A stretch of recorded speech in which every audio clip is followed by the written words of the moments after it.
మన family members అందరికి కూడా హాయ్ అండి. ఈ రోజైతే ఒక మంచి కర్రీ అయితే చూపిస్తున్నాను మీకు. చాలా ఈజీగా, చాలా టేస్టీగా అయితే ఉంటుంది. ఇది చాలామందికి తెలిసి ఉంటుంది. తెలియని వాళ్ళ కోసం అయితే మాత్రం తప్పకుండా చూసైతే నేర్చుకోండి.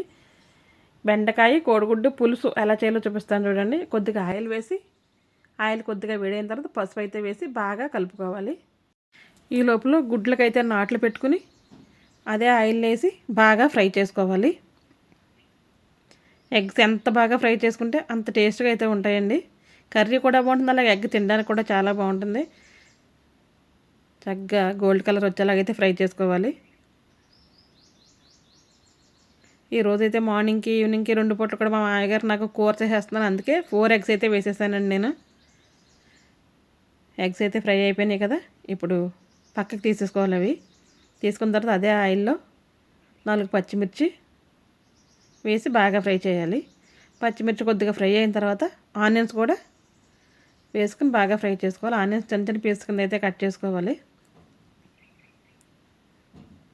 ఇది ఫ్రై అయ్యేటప్పుడే కొద్దిగా సాల్ట్, అలాగే హాఫ్ స్పూను షుగర్ కూడా ఇప్పుడే వేసేస్తానండి. పులుసుల్లో షుగర్ కానీ బెల్లం కానీ వేసుకోవచ్చు. నేనైతే షుగర్ వేస్తున్నాను, మీరు షుగర్ ప్లేస్లో బెల్లం కూడా వేసుకోవచ్చు.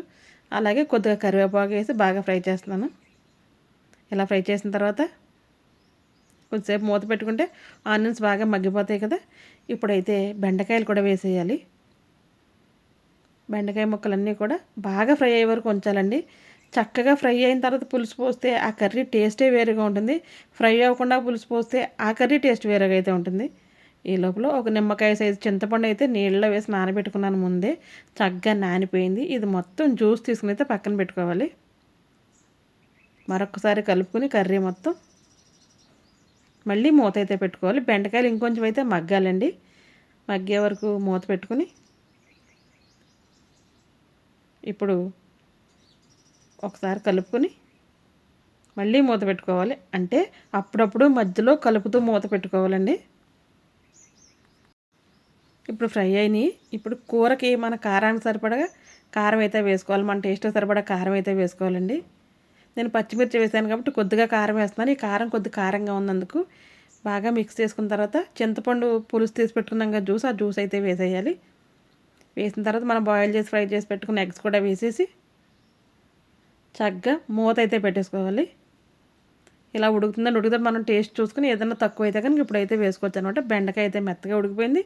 నాకు అన్ని టేస్ట్ కూడా కరెక్ట్గా సరిపోయింది. ఇదే బెండకాయ పులుసు టేస్టీ పులుసు అనమాట. నచ్చితే కనుక చేసుకోండి, లైక్ చేయండి, సబ్స్క్రైబ్ చేయండి. Thank you.